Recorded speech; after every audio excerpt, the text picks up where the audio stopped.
Hello, everyone. Hello, Paul. Hello, Sharon. Hello, Paul. Hello, Mira. It's an honor to have you here, Paul. There's so much we want to hear from you. Thanks for having me. Yeah, and right before we turned on the recording, we were talking how at the beginning of COVID, you were writing your book, Essential Healing. And so I'm excited for us to hear about that. Maybe that's a good place to start because it's the newest adventure in your work. And then we can talk all about the life between lives experiences you've had. Sure. Yeah, writing Essential Healing, I actually don't think I would have met my deadline if I didn't have the downtime from COVID because I couldn't see clients at the time.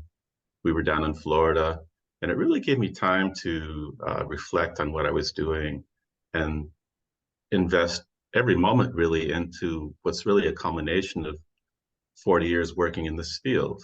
And I saw that over time, clients were having similar kinds of transformational sessions that brought big change and healing into their life. And I saw that I repeated certain processes or went through certain kinds of experiences with them as they proceeded on their path of healing and attempted to incorporate as many of those processes as possible that I saw I was using frequently into something that someone could repeat for themselves so they didn't have to depend on another therapist. I mean, obviously we all run into things in our lives where we need someone to help facilitate us.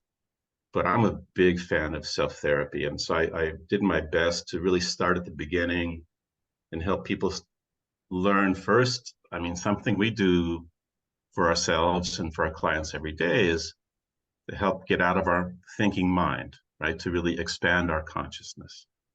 And there are many, many ways to do that, but I think I developed a few interesting and relatively easy ways to help achieve that more expanded consciousness, to achieve that state of higher perspective and more objective perspective. So the book starts there, teaching someone how to do that for themselves. And once you can achieve that state, you can accomplish so much. And I think primarily the two tools I use most frequently in this expanded state are parts therapy. So exploring different parts of our personality, different aspects of ourself. And the other is regression therapy, is going back to the source of some of the challenges that we have in our lives, so back to the source to resources that can benefit us in our lives. And so the book goes through sort of the layers that we often run into as we begin that inner journey. I think one of the themes is the inner journey. It's people think about hypnosis as going out or going unconscious. And there is an aspect of it that's like that. But I think that the place to start is by going in, find out what's in there, what kind of emotions live inside of us, what kind of beliefs do we hold within that we may not be so aware of that are really causing us trouble or limiting us in some way. And even beyond that is the survival strategies that we form. What did we learn to do when we were young to stay safe and to get the love that we wanted, right? I know I had some pretty interesting ones that were causing some trouble in my life. And I could talk about them all day, but it wouldn't resolve. I think with hypnosis and altered state, we have a very powerful tool to get to the source of these limiting beliefs, these emotions, and these survival strategies and resolve them so we can be free of them and form new ones. Yeah, form new ones, right? Yeah, I agree with you. I think the only journey is within, not without. Yeah. So yeah, that's the perfect tool for it. Please tell us more about any particular story you want to share with us or example from your book that stands out. Sure. So part of what spurred me on to write the book and develop it was this journey of getting to know oneself, right? And I think that when you can go past the layers of beliefs and some of the hurts and wounds that we've all experienced from our life, there are aspects of our being that are still whole and intact and full of great wisdom, great capacity to heal and to guide us. So one of the first kind of resources after doing some healing work is the inner child, the child self. And I think we have two aspects of child self. There's the wounded child that's in need of some love and healing and attention, some reparenting. And so I had to do that for myself. And once, I don't know if you can say it's a finished, but once you do some of that kind of healing, then you can make contact with what I call the wonder child, this playful, this spontaneous, and very wise little Paul that could start to bring more joy and playfulness into my life. I think when I first started teaching hypnosis back in the 90s, I think the classes were very serious because this was serious business. And it wasn't until I connected with my more playful child self that I could bring that aspect into the classes and make them much more fun. You know, I think it really changed how I interacted with my own sons too, because I think I was more the stern or serious parent that we have 20 minutes to play soccer now here, so we better, finish on time, rather than kind of being more of a kid with them and actually having fun. So yeah, so inner child work is one aspect that really benefited my life. And boy, did I a little later find out how that young me had gone into action when I was 7 or 8, when parents had separated and divorced, and my whole life felt very threatened, not on a very conscious level, but I developed my survival strategy: be good, be quiet, be caretaker, take care of brother and sister, take care of mother. Well, it's not a 7-year-old's job, is it? Right? And then I brought that pattern into my daily life, into my relationships. And it was so freeing, Sharon, to free that little Paul from that responsibility, tell him it's not his job, and be able to be an adult in a relationship and be present as an adult, right? And do the healing that I needed to do that had caused all that. And then, once we connect with this playful child, I found there's something even deeper within us. I call it the wise one within. It can be the wise woman, wise man. It doesn't have to be any gender, but there's a wise being within us that's, well, it's beyond our intellect, Absolutely. It's beyond our mental mind. And I think many people don't know that this exists within them. They go to the card reader or the psychic, they're very helpful. I work with people that are capable of this kind of intuition also. But I feel it's so empowering to find that source of wisdom beyond our mental mind within ourselves. Yeah. I love when I can take someone on that journey and reconnect with the wise one within and get some insight, get some healing, get some direction in their life that isn't from an outside source. That is so empowering. I couldn't think of anything more empowering that we could do, is to connect each of us to the wise part of us, right? Yeah. Yeah. Absolutely. And then, if we go past that or continue along that sort of inner journey, one of the ultimate destinations, if you will, is what I call soul essence, is to reconnect with the divine being that lives within each of us. Right? I think that in my case, I lost touch with it. I think early on I felt threatened, or that it was threatened, and did my best to conceal it, to hide it, to protect it. And in the process, lost touch with it myself. I started to believe some of the criticisms and put downs and things that people said to me and did to me.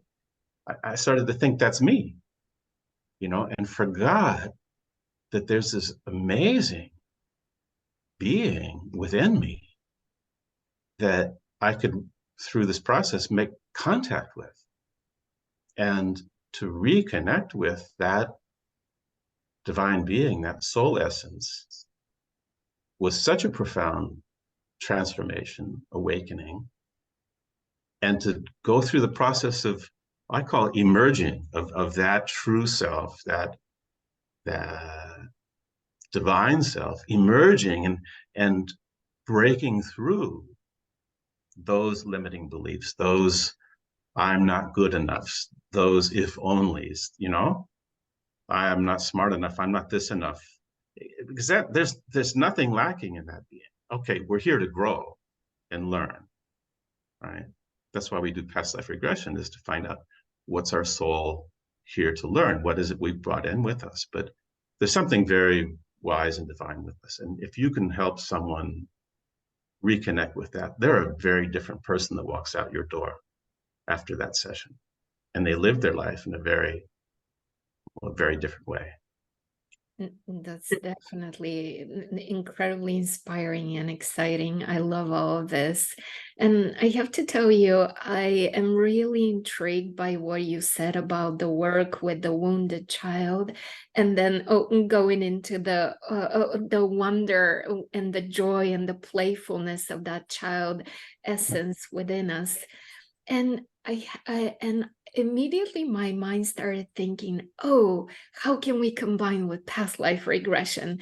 Because past life regression has that serious tone to it.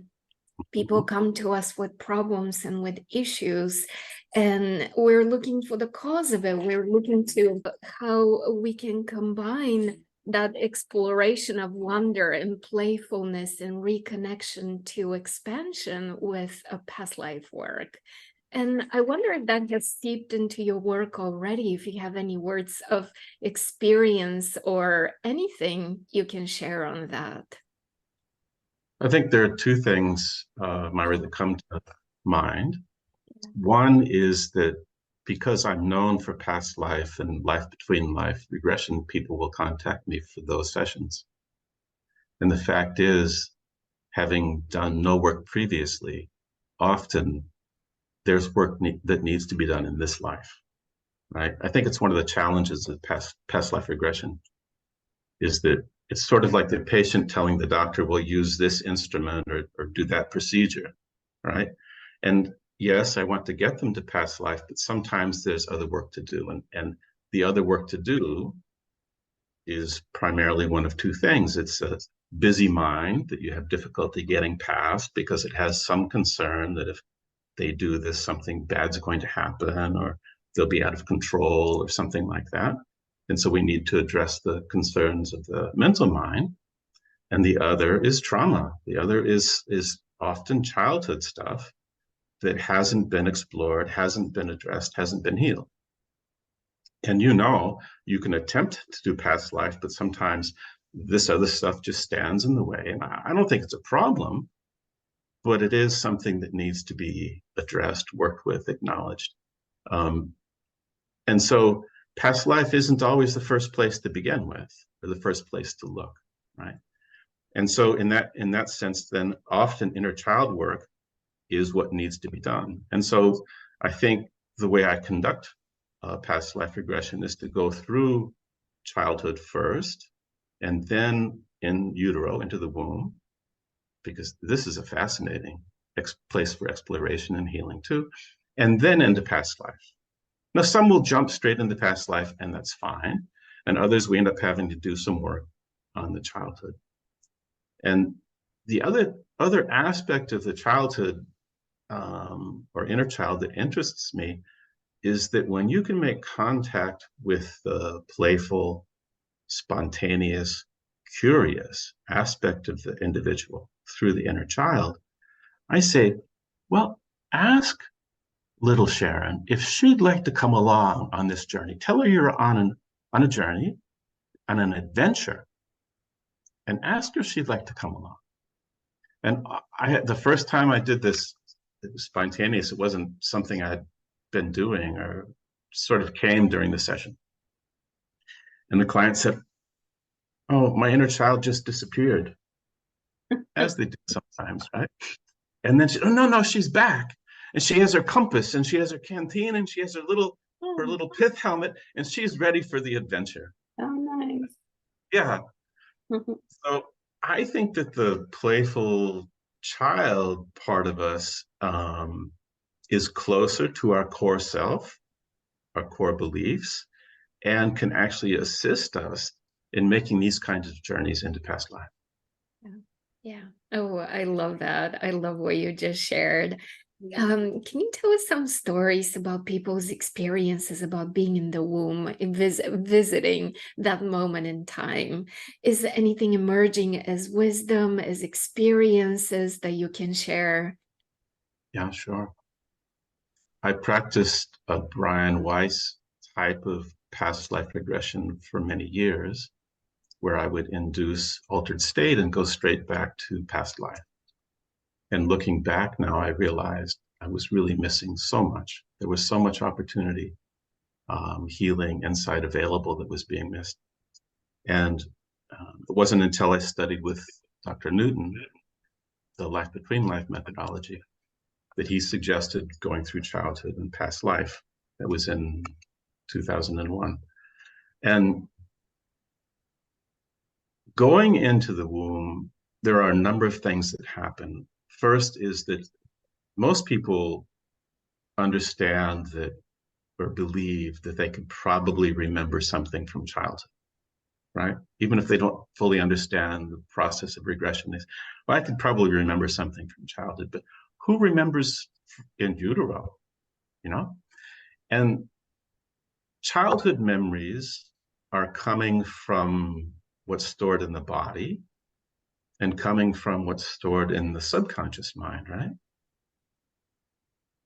But in utero, mind isn't fully developed, body's not fully developed. Memories in utero are not coming from, they come through subconscious, but not from it. These are first soul memories. These are the very first memories someone has of themselves as a spiritual being or a soul being, before their personality develops, before they're socialized, before they're even fully invested in the human body. And to have them begin to experience themselves as something other than the human being or the person that they know themselves as, and start to experience themselves as the divine being or the soul being that they were before they became Mira or Sharon or Paul, is mind-blowing and really expanding. And so it's here where we start to recognize the differences between the human personality and the human traits and the soul traits and the soul personality. So I can speak to it on a personal level. As a human being, as Paul Aurand, I have a rather shy, introverted personality. And being invited to do interviews like this, being invited to talk to 250 cardiologists about what I do, being invited to be on a film set and film some of the sessions I'm doing, terrified me, and is something that the human Paul would do anything possible to avoid. Some people love the stage and spotlight, not this guy. But my soul nature was saying, yes, do that. That's what you're here for. You got to do this. And I'm like, oh, I want to. And I would hear myself say yes, to these things that afterwards I was like, oh, how can I get out of this? How can I avoid doing this, right? And so my human nature is quite different than my soul nature. And I think that in the womb, you get the first glimpse of this. And it's also a place where you can start to understand how they both have their place. And I think that whether we know it or not, a lot of what we're doing in life is trying to integrate these two, right? Is this soul that comes with great determination and this personality that's kind of like, not so sure, right? So the not so sure me is more humble. I don't have to be on that stage because my ego needs it, right? And says no. The soul wants to do that to achieve and bring change in the world. And so the two are more compatible than I realized, and it helped me find more of a harmony between these two seemingly opposed aspects of me, right? The womb is also, sorry, I didn't mean to interrupt you, but I know exactly what you're talking about. From experience, I've experienced the same. Yeah, good. It's also a place where we can answer why we're here. I mean, I don't know anyone who doesn't ask, why am I here? What's the purpose? Not just why did this happen to me, but why am I here on earth? It's got to be something more than to eat and drink and whatever, right? People want to know their purpose, their mission. And it's there in the womb is your first opportunity to explore why you're coming. And, once the soul fully incarnates into the body, we get this amnesia. I still would like to find out whose bright idea that was. Yeah. We should have amnesia, right? But you can get them before the amnesia sets in, and the soul knows what it's coming to do. And what a different perspective on life to say, these parents that I have struggled with so much because they really didn't know how to be parents. They didn't know how to be loving, compassionate, were exactly the right parents for me because that's the lesson I was coming in to learn this time. I wasn't very compassionate in my past lives, and I really wanted to learn how to be compassionate, and living with parents that weren't helped me learn how important that is and to develop that ability in myself. That's not something you can tell somebody. That's not something someone can get from a book, I don't think, but it's something that they can learn there in the womb, really, is what they're coming in here to do. And some come with great purpose, right? They really want to achieve something in the world. But I think more often than not, people are coming in to learn something, to refine certain aspects of their character, of their nature. Now, I know I've had some deep soul lessons in this life, and even when through regression I discovered what those lessons were, it didn't mean I could do it. I had to learn it because I couldn't do it, and knowing it gave me direction, but it took time to develop the ability to be that more, to behave that way more, because it didn't come natural to me. Does that make sense? Yes. And what about, I want to know about how do you go into the in-between lives? Do you go through all these stages to get to the in-between, or do you do past life with all these steps and then the next time you do the in-between? How does that work with you? Yeah. Generally, I mean, everyone goes differently, right? Right. But generally, we start someone by going through a couple of pleasant childhood memories to get them used to letting memories come, not trying to remember, and trusting the memories that do come. And it gives me an opportunity to see how they regress. Are they visual? Are they kinesthetic? Are they hearing the answers, or is it really vivid, or is it vague? Right? So childhood regression is preparation for what's to come. I think I had trouble in my first past life regression that I had because the regressionist didn't say to me, you might not be visual. And I'm waiting for the movie, and she's asking me these questions, and I'm not visual. And so the screen is blank, and I'm like, Nothing's, that's the dreaded answer for us, right? What's happening? Nothing. Yes, and it's never nothing. There's always so much more, but people expect it has to be visual. Yes, yes, yes. Yeah. So anyway, it wasn't visual for me. And once I shifted and paid attention to what I was sensing and feeling and hearing, then there was a lot there, and I wasn't missing it. Right. Sorry, ask me the question again. I forgot where I was going with it. I was just asking, when you go to the in-between lives, Yeah. how do you progress? Yeah. So we start with childhood, and that's kind of memory warm-ups, if you will. And then we go in utero, we go to the womb, and these are first soul memories. And once the individual is in that expanded state of soul memories, there's one of two ways they can go. Some will go directly from womb into spirit because they've just come from there, right? And more frequently, people will go, we guide them into a past life, most recent past life. They don't all go to the most recent, but we guide them to a past life. We take them through much more briefly because we're not there to process the past life in this case.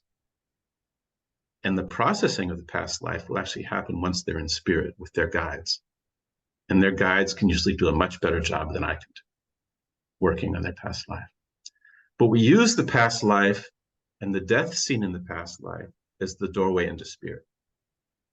So we'll get a couple of memories about the past life for a kind of overview, right? General idea of what happened in that life, go to the end. And then we want to take them through, they don't have to re-experience, we want to take them through that process of leaving the body. So they're in the soul state looking back on the life they just had. So we can do some review, as I'm sure that you do, from this higher perspective.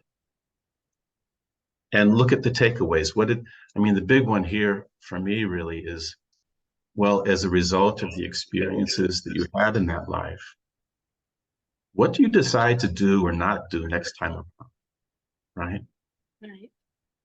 If there's something from back there affecting their life now, we want to know, why did it stick? Why did they come in with that, right?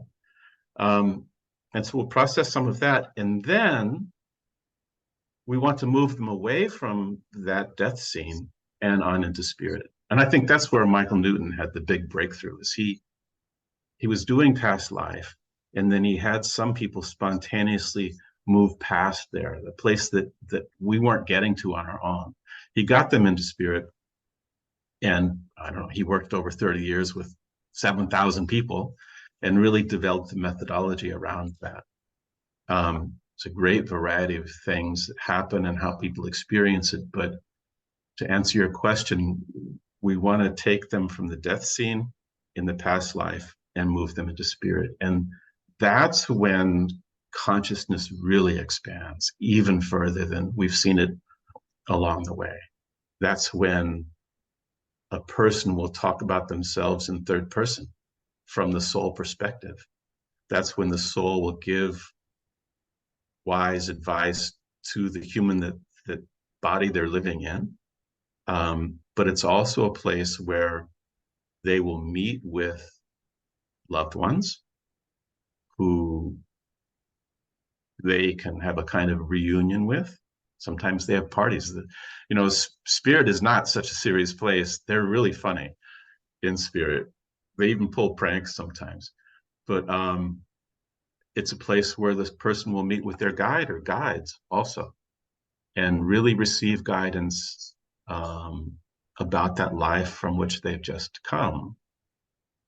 But even more valuable is, as you know, in spirit, time is very different, or there is no time.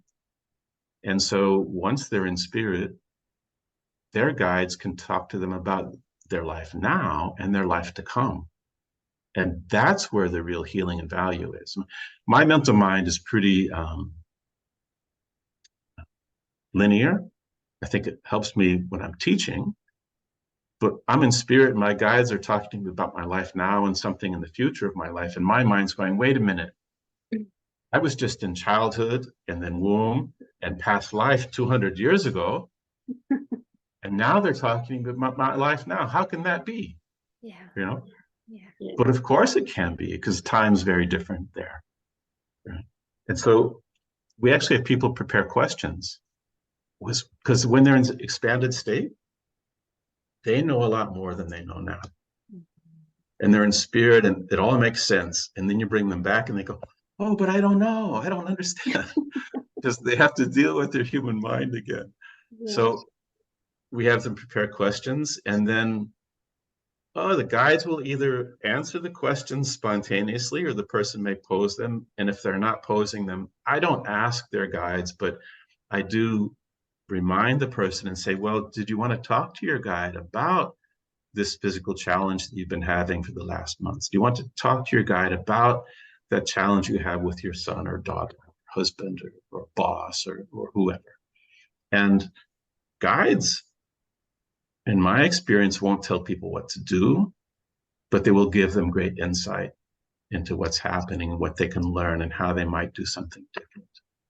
And I love that. And I'll tell you, the energy that you feel in your office or sitting at your computer on Zoom is so different, so intense, so healing. I feel honored to be able to share in the journey with them and to be in that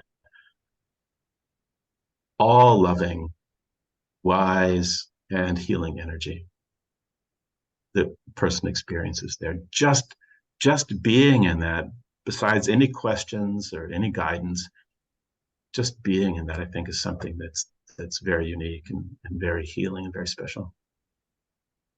Yeah, absolutely. Most definitely. Yeah.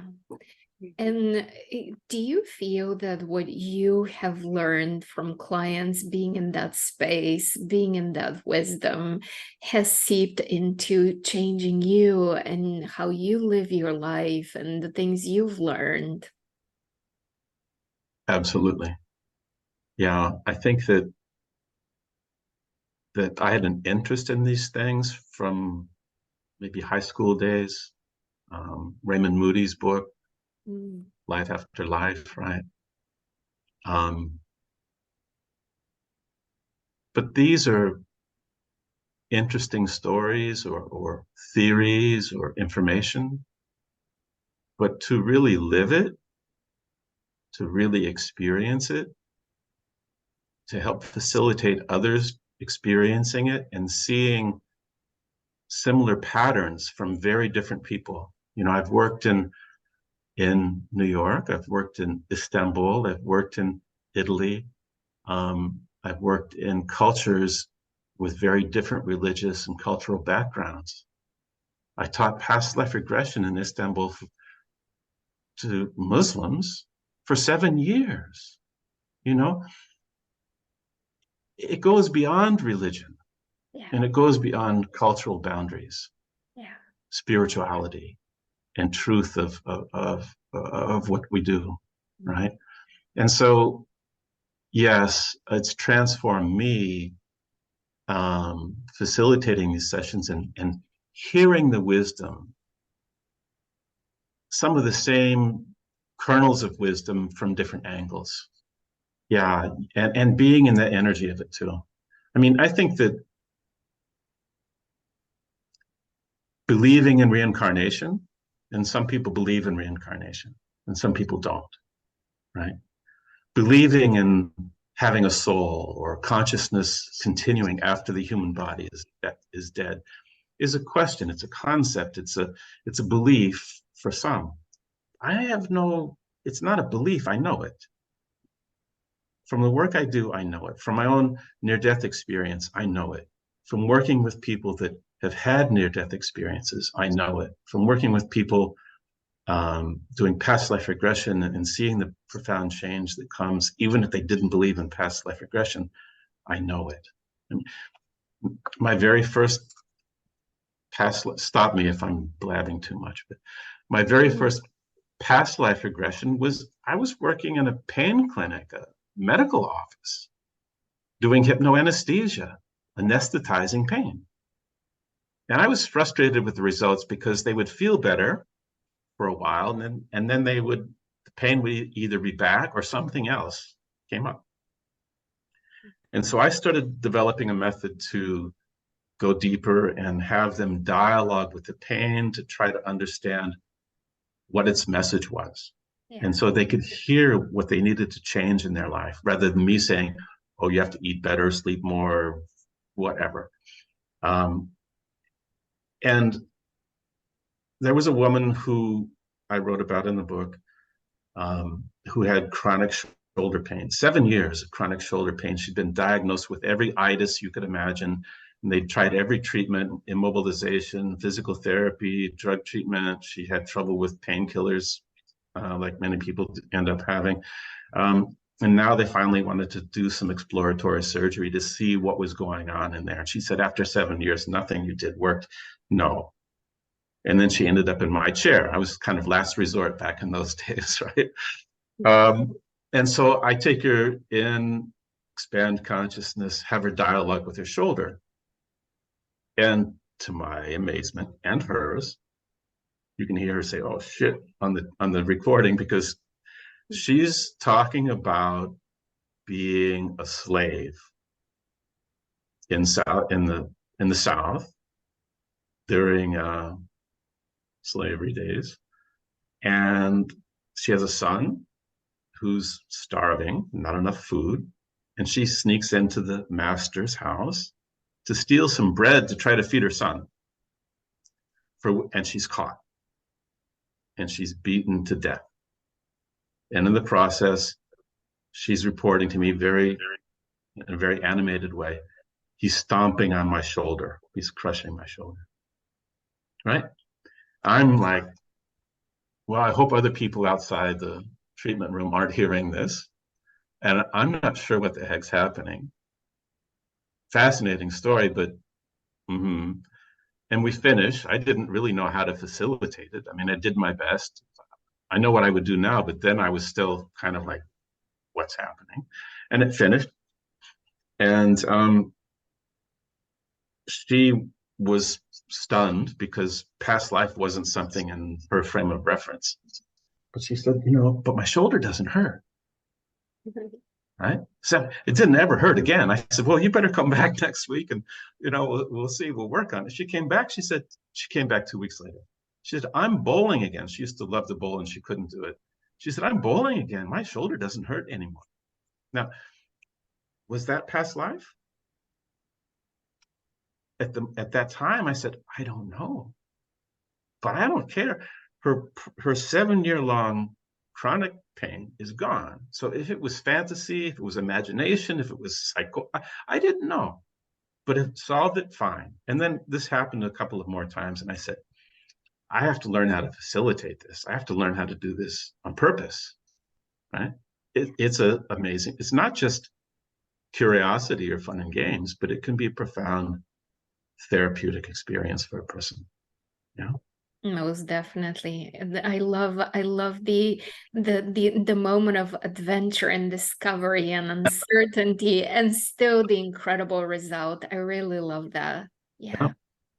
That's such a good point that you brought up now, because I mentioned before in one of the interviews, I don't do what you guys do. I don't do past lives. I look at my client and I could see the past lives and I see the pattern that they have in this life that they came to do because of what happened in other lives. So I tell them, and the way I tell them, it's not the same as them seeing it, right? That you do, but they do get it, and it makes sense to them why the pattern now, and it helps them heal it. But my question to so when I do that, I connect to their higher selves and their guides. So I don't do something that they're not ready to do or, any of that. And I ask permission, of course. And so sometimes I think to myself, is the story that they give me really one-on-one to what had taken place? Or is it something they say so that the client can understand and go on to heal it? So I never really know 100%, but like you said, who knows, was it past life? It worked, right? That's the main thing. Absolutely. And spirit works with metaphor also. Right. It really does. Yeah. And guides are very metaphorical. Guides will behave in a way that will instill some thinking, some process in the person. Guides will appear. They can appear however they want. My guide showed up as Jim Carrey in The Mask, you know. I love that. And I'm like, of course, I get the reject guide that you know is some goofball, and I'm like, how can this be? And then the guy got a little more serious and said, "You're so serious. You take all of this so seriously. You have to lighten up." So that was the theme. Now, is Jim Carrey my guide? Probably not, right? But my guide portrayed himself that way to convey a message. And so I'm sure with the people you're working with and the ones you're connecting with, that some of it is role play, some of it is metaphor, some of it is for the purpose of teaching and inspiring. And that's what's important, I think. Yeah. And I really love that in the story, neither you nor your client or even thinking past lives. No. And so, do you feel that creates a benefit for the results the person gets? Do they have to believe when they come for a session? I don't think so. And honestly, I think that for me, one of the biggest challenges in doing this work is the expectation. Someone reads Brian Weiss's book, someone reads Michael Newton's book, and they have this expectation that they're going to go to Six Flags amusement park in the spirit world and go on all these rides.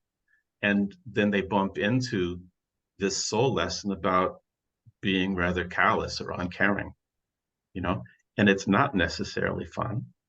And having expectations of, well, the session should look like this and should be like this is in their mind. And when the session's very different, it's organic, it's a natural process. And then they think, well, something must be wrong, or I'm not doing it right.